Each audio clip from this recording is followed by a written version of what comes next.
Hi gang, Mark Lark here, and I'm gonna kind of do something a little special. I got this in the mail today.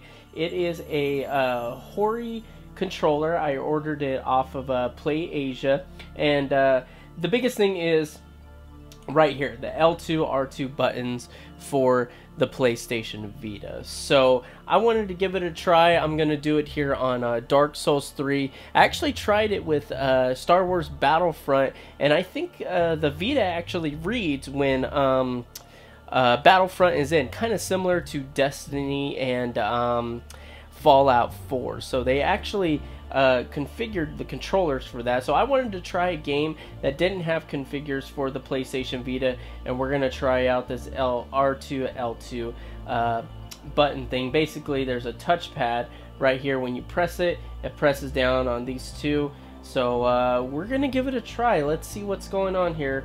I haven't tried it before, and we're going to do it with Dark Souls 3. So this might look a little goofy because there's Dark Souls and then Dark Souls on the screen as well, which might be a little weird, but that's all right. We're gonna move forward with this. Well, that's out of focus. But here's this. Obviously it's in Japanese, so I can't read it. But this is the 1000 model for the PlayStation Vita. So that's important. You can order two types. Alright, here we go. So I'm actually going to be looking at the TV. Alright, remote play working pretty well. Okay, we got my normal attacks here with R1. Then we have block with L2 or L1. Well, let me make sure this is in focus. Right. Alright, so let's try R2. Uh-oh. Well, that's not good. It's actually not hitting it. Interesting. Alright, so the front pad is touching. Uh-oh. Well, that's not good. So sometimes my Vita actually does this. Sometimes the L2, R2 buttons and the actual back touchpad won't work. So let me do this real quickly. It's not even showing up here on the Vita. Let's do this. Let's go to my settings. Rear touchpad. Yes.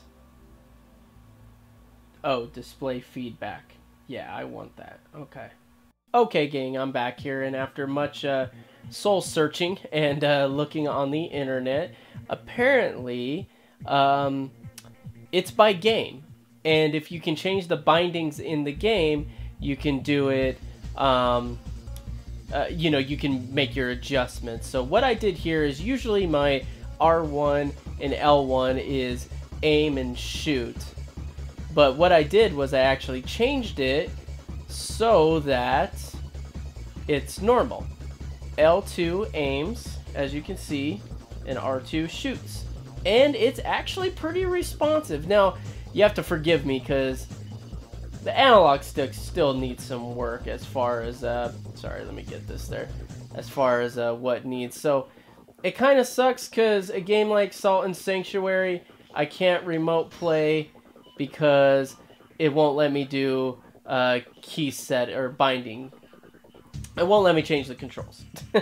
So, which sucks because some games will put L2 and R2 up here on the front touchpad, and some graciously, like Battlefield, gives you kind of the options, which is awesome. So, I guess this actually does come in handy. I do like how responsive it is. I love that.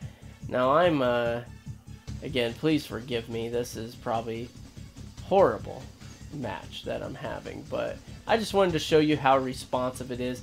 Again, I'm using R2 and L2 on the rear touchpad to do to play the game, and it's pretty good. It's not bad. I need to change my class here. This is, why am I doing a semi? Whoa, hello, that was weird. Well, there you go. Oh, alright, let's switch to a different class here. And I'll finish out this game unless it's going to take forever. But, again, I am controlling this with my PS Vita, and it's not bad. Again, the analog sticks, I probably need to get some grips for those, but let's do Assault. Oh, why is it on? Here we go.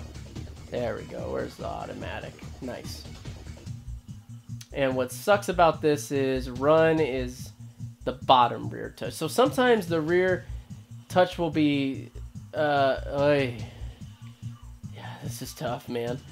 Sometimes the rear touch will be actually sectioned off into 4s, and that's how I do my knife and running, toggle running. So, oh my goodness, someone's just bombarding us.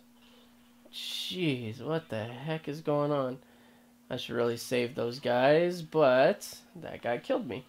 Alrighty, gang, I actually have one more game to show you, and it is a PS2 classic, Tomb Raider 2, starring Lara Croft. So, we're just going to jump in here real quick and see how the L2, R2 buttons work with a PS1 classic. Now, this is one of those games that you absolutely need the, well, you need these two buttons because they're kind of essential.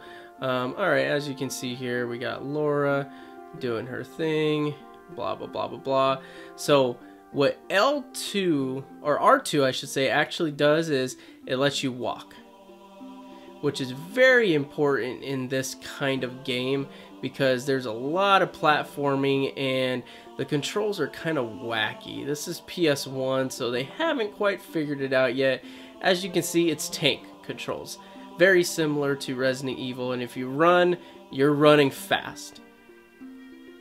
It takes a second, so you got to do like everything super before it's supposed to happen. And as you can see there, if I just tap back, I'm jumping back a lot, which can get you into some danger. So actually, holding R2, you can walk. Whoop. So it's a little goofy still walking, obviously.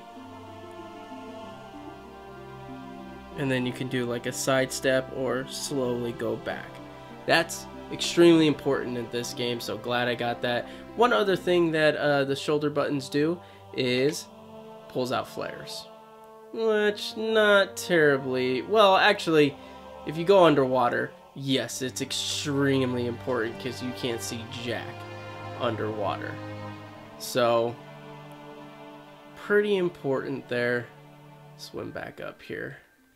So, my review of this controller, not bad. It actually runs pretty good. Again, it's more of the PS4 that's the issue. Sometimes the games won't allow you to use the rear touch and they make you use the front touch, which is just really stupid. I don't... They should just make it custom. Come on, PS4. You wanted this. You wanted us to use this as remote play and get some use out of the Vita, and you go and do restrictions like that. But you know what? For PS1 games that use L2 and R2, this actually works pretty good. So right now, I'm switching weapons with L1, R1, and I'm firing my machine gun with R2, and firing my rockets with L2, and it works pretty well. It's not bad. What I would actually do is I'd probably switch this up to have it be switching weapons on R2 and L2, and then probably do firing with the shoulder or with L1 R1. But hey, not bad. It was about 40 something bucks. I had it shipped pretty quickly. And again, it feels good. It's not too heavy, and these are really responsive, which is kind of a big thing for me. Now, if PS4 can kind of just get their stuff together, we're gonna be rocking and rolling. But hey, I think that Vita's pretty much dead. So all of us still on Vita Island. Let's keep living strong. Let's get this Vita moving, and man, let's hope they make some changes in the future. Thank you for watching, and have a blessed day.